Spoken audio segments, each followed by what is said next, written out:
आपको दिखा के पीऊं या ऐसे घूर रहा बेशर्मा, मतलब मुंह तो नीचे कर लो।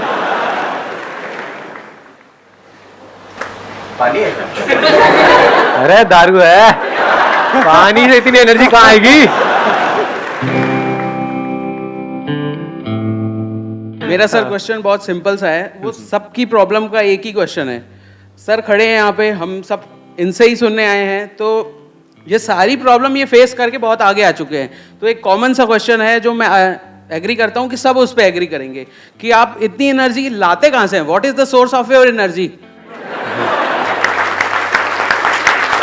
कितने चाहते हैं ये हो आज के सेशन का टॉपिक? नहीं, सबको उठाना है। देखो भाई खुल्लम खुल्ला गुंडागर्दी हो रहे हैं यार।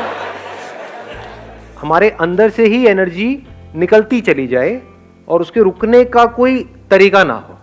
जैसे एक है, अगर मैं एग्जांपल से बताऊं, ये लाइट्स हैं यहाँ पर, इन सब के स्विच है। स्विच किसी ने ऑन कर दिया, ऑफ कर दिया। ये स्विच किसके हाथ में है? दुनिया के हाथ में है। और मजे की बात क्या है, यहाँ पे एक लाइट का एक स्विच होता है।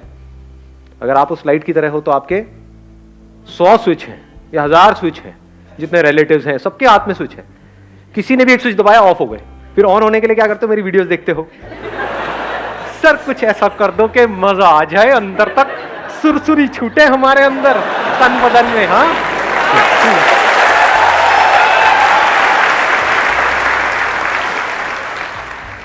ये सब टेम्परेरी सॉल्यूशन है, इसका कोई फायदा नहीं है। रियल सॉल्यूशन क्या है कि बिल्कुल रिलैक्स होकर के आराम से ठंडे दिमाग से विद पेशेंस समझने की कोशिश करो कि वो सोर्स ऑफ एनर्जी क्या है। एक बात तो पक्की है, कहीं बाहर नहीं है। क्योंकि मैं किसके वीडियो देखूंगा? आपके पास तो फिर भी मैं हूं। मैं किसके देखूं? मेरे से बेटर कौन है?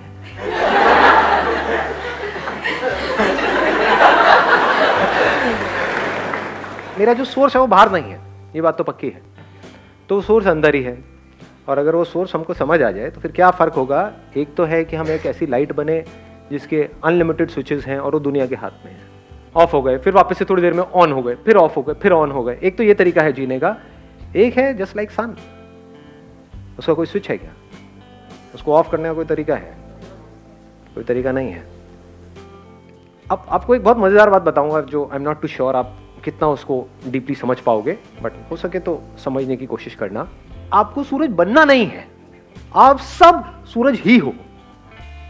मतलब आप में, मुझ में और दुनिया के किसी भी इंसान में कोई फर्क नहीं है, रत्ती भर भी। और ये आप मेरी आंखों में देख सकते हो कि मैं सच बोल रहा हूं या is it just a pep talk? You understand what a pep talk is? Pep talk means कि भाई कोई बंदा परेशान है, उसको बोल रहे हैं नहीं नहीं सब ठीक हो जाएगा, सब ठीक हो जाएगा। जबकि हम खुद उस सिचुएशन में होंगे तो हमारी लगी बड़ी होगी। हाँ है, तो this is just a pep talk. किसी को बोलने के लिए कि कोई मर गया है, नहीं नहीं सब ठीक हो जाएगा, जो आया है वो जाएगा, तू जाने के लिए तैयार है? नहीं नहीं, it's not a pep talk. बहुत ही डीपर लेवल से आपको कुछ बोल रहा हूं, हो सके तो इस बात को अपने अंदर तक जाने दो। आपको सूरज बनना नहीं है, सूरज के जैसा बनना नहीं है, आप वो ही हो। अनलिमिटेड आपके अंदर एनर्जी भरी पड़ी है, अनलिमिटेड पोटेंशियल है, इन्फिनिट पॉसिबिलिटीज हैं, लेकिन सिर्फ अपने थॉट के लेवल पे आप छोटे होते चले जा रहे हो। एज किड्स आप सब में कितनी एनर्जी थी या नहीं थी? बहुत थी। कुछ फर्क पड़ता था?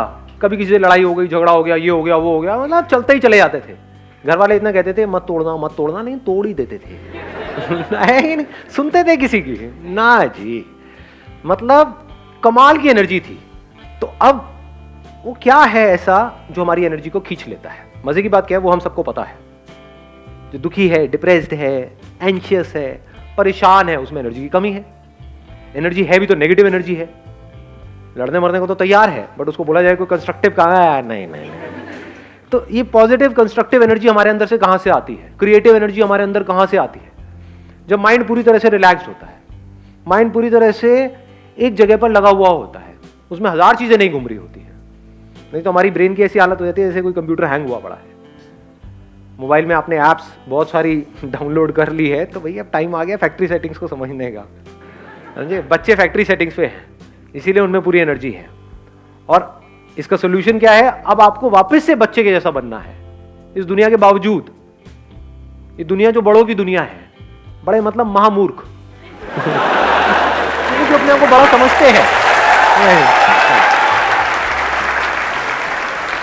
शरीर बड़ा हो गया है, ऐसे भी चारों तरफ से फैले पड़े हैं, मैच्योरिटी लेवल 0 है। बच्चों में फिर भी मैच्योरिटी होती है, बच्चों को पता है कि कहीं कुछ इंटरेस्टिंग हो रहा है तो हाँ फिर भी सुन लो, समझ लो, ये कर लो। बड़ों में ढेले की नहीं। तो real maturity is when we are eager to learn, when we are open to learn. पूरी तरह से हम अलर्ट हैं, अवेयर है हर मोमेंट में, कुछ नया सीखने के लिए, कुछ नया करने के लिए। अब रुक जाओ, अब बीच में मत बोलना। सुन रहे हो मैं क्या कह रहा हूँ? सुनना इज इम्पोर्टेंट, बोलना इज नॉट इम्पोर्टेंट। आपके अगर 1000 क्वेश्चंस हैं, अगर उन सबके भी मैंने जवाब दे दिया ना, हर एक के 1000, लाखों नए क्वेश्चंस खड़े हो जाएंगे। समझने की कोशिश करो कहाँ से क्या बोल रहा हूँ। जब भी हम परेशान होते हैं हमारी एनर्जी कम होती है, जब हम परेशान नहीं होते हमारी एनर्जी अच्छी होती है, कमाल की होती है। तो अब देखो हम दुखी क्यों होते हैं? It is so simple. Number 1, हमको जो चीजें चाहिए सर्वाइव करने के लिए और वो हमारे पास में नहीं होती है तो हम दुखी होते हैं। वो चीजें कहां से आती है? पैसे से। तो पैसे की वजह से हम दुखी होते हैं? डेफिनेटली होते हैं। कभी ये मत कह देना कि नहीं होते हैं। फंस जाओगे, उल्टे सीधे चक्रों में पड़ जाओगे, उल्टे सीधे बाबाओं के पास जाकर के धक्के खाओगे, उल्टी सीधी तरह की मेडिटेशंस करोगे। मेरा माइंड स्टेबल क्यों नहीं रहता है? भैया तेरी जेब में पैसा नहीं है, पहले पैसा कमा जाएगा।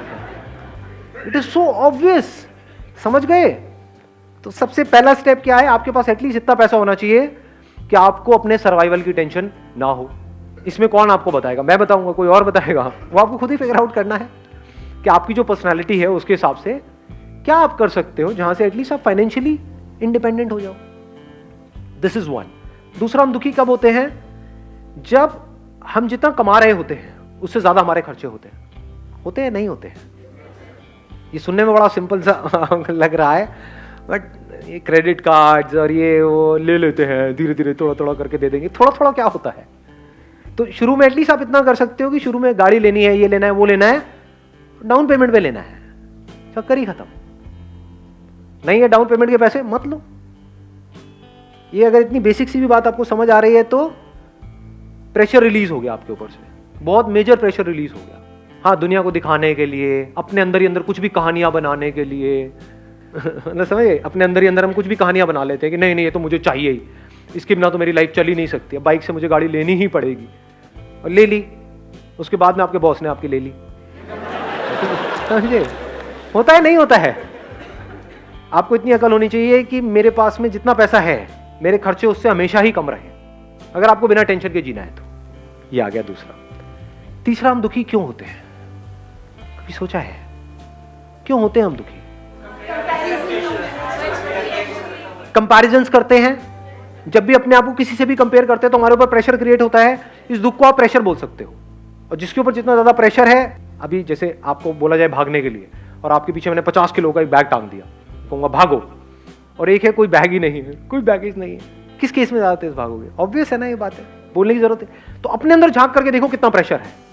अभी हम क्या कर रहे हैं? लिस्ट बना रहे हैं किस वजह से प्रेशर क्रिएट होता है। नंबर 1 पैसे की कमी से, नंबर 2 खर्चे ज्यादा होने की वजह से, नंबर 3 अपने आप को कंपेयर करने की वजह से। चाहे आप किसी से भी कंपेयर करो, प्रेशर क्रिएट हो जाएगा। और प्रेशर ये मत समझना कि सिर्फ जब आप अपने आप को किसी ऐसे बंदे से कंपेयर करते हो जो आपसे ऊपर है तब आपके ऊपर प्रेशर क्रिएट होता है। कोई बंदा आपसे नीचे है, उससे भी अपने आप को कंपेयर करते हो तो प्रेशर क्रिएट होता है अंकल। क्यों? क्योंकि अब आपकी वॉट लगेगी ये सोच करके ही कि अगर वापस से मुझे उस लेवल पर डाल दिया तो पता नहीं क्या हो जाएगा। आपके ऊपर प्रेशर क्रिएट होगा कि वो बंदा मेरे से आगे निकल गया तो पता नहीं क्या होगा, इसने मेरी कुर्सी ले ली तो पता नहीं क्या होगा। ये सब प्रेशर्स है, ये आपकी एनर्जी को खत्म करते चले जाएंगे। अपने आप को अपने दोस्तों से कंपेयर करो, ये करो वो करो। तो comparison of any kind is pressure. ये तब आप समझ सकते हो जब बड़े रिलैक्स होकर के अपनी ब्रेन को आप ऑब्जर्व करते हो। जब आप बोलते हो मैं टॉपर हूं, तो क्या होता है? क्या प्रेशर सिर्फ उस पर क्रिएट होता है जो बॉटम पे है, या स्टॉपर पे भी क्रिएट होता है? समझ आ रही है मेरी बात है? तो इतनी हमारे अंदर अकल होनी चाहिए, हमको आगे बढ़ने के लिए लाइफ में अपने आप को किसी से कंपेयर करने की जरूरत नहीं है। अपने पोटेंशियल को पहचानना है, उसके हिसाब से आगे बढ़ना है। किसी के जैसा नहीं बनना है, चाहे वो कोई भी हो, कोई भी फन्ने खाओ, उसके जैसा नहीं बनना है, अपने जैसा बनना है। और बताओ, और प्रेशर किस वजह से क्रिएट होता है? एक्सपेक्टेशंस। अब एक्सपेक्टेशंस क्या है? सिर्फ एक लाइन में बोलूंगा जिसमें आपकी सारी एक्सपेक्टेशंस कवर हो जाएगी। ये जो दुनिया है जैसी है मुझे पसंद नहीं है, मैं चाहता हूं ये ऐसी हो जाए, यही तो है एक्सपेक्टेशंस, और क्या है? और जब भी आप इस तरह से एक्ट करते हो, यानी कि कोशिश करते हो उनको बदलने की, तो अगर वो बदल भी गए तब भी आप हारने वाले हो इस रास्ते पे चल करके। क्यों? क्योंकि आपकी साइकी में क्या बैठेगा, आपके सबकॉन्शियस में क्या बैठेगा कि मैं बदल सकता हूं। अगर मैं इसकी एक हैबिट बदल सकता हूं, जैसे फॉर एग्जांपल जो हस्बैंड वाइफ है उनकी प्रॉब्लम की शुरुआत कहां से होती है? हस्बैंड कुछ बोलता है अपनी वाइफ को करने के लिए कि तुम्हें करना ही पड़ेगा, मान लो पल्लू करना ही पड़ेगा, वो कहती है चलो कोई बात नहीं, एक ही तो बात है, कर देती हूं ना। उसने पल्लू किया, अब आपको क्या लगता है वो हस्बैंड वहीं पे रुक जाएगा? वो क्या कहेगा? अब तुम्हें रोज सुबह उठ करके पैर भी छूने होंगे, रोज सुबह उठ करके मेरी आरती भी करनी होगी, रात को मेरे पैर भी दबाने होंगे। फिर एक दिन ऐसा आएगा वो गला दबा देगी अपना। अब इसमें नुकसान किसका हो रहा है? ध्यान से समझना, क्या सिर्फ उस लड़की का हो रहा है या इसका भी हो रहा है, लड़के का भी? ये देखने के लिए बड़ी समझ चाहिए। इसका भी हो रहा है, क्योंकि जब अलग होंगे तो दोनों को दुख होगा ना। उसको इतनी, मान लो उसकी 100 एक्सपेक्टेशंस पूरी करने के बाद में उस लड़की ने रिवोल्ट किया, तो उसको दूसरी ऐसी लड़की कहां से मिलेगी जो उसकी 100 एक्सपेक्टेशंस पूरी करे? दूसरी शादी करेगा तो वहां पे तो कान के नीचे पड़ेंगे घुमा करके। समझ पा रहे हो क्या हो रहा है? तो वो बंदा फंस गया ना, उसको आदत पड़ गई अपनी एक्सपेक्टेशंस पूरी करवाने की, और जब उसने रिवोल्ट किया तो अब इसको समझ ही नहीं आ रहा मैं क्या करूं। तो समझदार तरीका क्या है लाइफ को जीने का? सबसे समझदार तरीका, जहां से बिना किसी प्रेशर के आप जी रहे हो, ये दुनिया जैसी है परफेक्ट है, कुछ भी नहीं बदलना है इस दुनिया के अंदर। Nothing needs to be changed, nothing needs to be touched. जहां आपने किसी भी चीज को छुआ अपने माइंड के लेवल पे, एक्सपेक्टेशन वाइज, आपको दुखी होने से दुनिया की कोई ताकत नहीं रोक सकती। अपने आप को मेरी जगह पे रख करके देखो, अगर मेरे अंदर हल्की सी भी एक्सपेक्टेशन आई कि आपको समझ आना चाहिए कि मैं बोल क्या रहा हूं,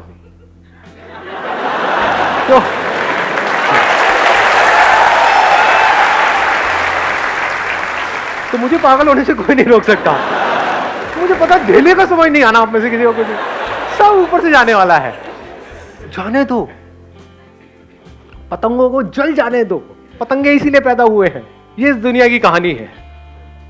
पता है कि आग में जलना बुरा है, लेकिन क्या करें, फफड़ा रहे हैं अंदर से, चलेंगे, चलने दो। इसको समअप कर देते हैं चारों चीजों को। नंबर 1, आपको पैसे से ऊपर उठना है। आपके पास उससे ज्यादा पैसा होना चाहिए जितनी आपकी नीड्स है। नंबर 2, अपने डिजायर्स को पूरा करना है तो अपनी कमाई को बढ़ाओ। सुनने में बड़ा बेसिक लगेगा, लो फेरारी डाउन पेमेंट पे कौन मना कर रहा है? पहले कमाई बढ़ाओ, बाद में खर्चे बढ़ाओ। खर्चे कमाई से कम, बेसिक्स ऑफ लाइफ, प्रेशर कभी क्रिएट नहीं होगा। नंबर 3 क्या था? बोलो बोलो बोलो। कंपैरिजन। इस कंपैरिजन के कीड़े से अपने आप को बचा लो। ना अपनी ईगो को सेटिस्फाई करना है ये बोल करके कि देखो मैं तो ये कर गया, मैं तो वो, ना ये करना है कि देखो वो क्या कर गया और मैं वहीं रह गया। दोनों तरफ से प्रेशर क्रिएट होता है, दोनों जगह से बाहर निकल आओ। ये आगे पीछे का गेम चलता रहता है इस दुनिया में, इसमें ज्यादा ध्यान मत दो, अपने काम पे ध्यान दो। जिसके काम में दम है वो इस रेस से बाहर आ सकता है, दैट इज इंपॉर्टेंट। इस रेस में जीतना इज नॉट इंपॉर्टेंट। गधों की रेस में जीतना इंपॉर्टेंट है, इस गधों की रेस से बाहर निकलना इंपॉर्टेंट है। उसकी बात हो रही है आज यहां पर। Last but not the least, चौथा पॉइंट, एक्सपेक्टेशंस को जीरो कर दो। क्यों? क्योंकि चाहे एक्सपेक्टेशंस पूरी हो चाहे ना हो, दोनों ही तरफ से मैं मरने वाला हूं, तो ऐसा काम करना ही क्यों है? ये फॉर्मूला है जिसको दुनिया की कोई ताकत चैलेंज नहीं कर सकती। किस चीज का फॉर्मूला है? बिना प्रेशर के लाइफ को जीने का।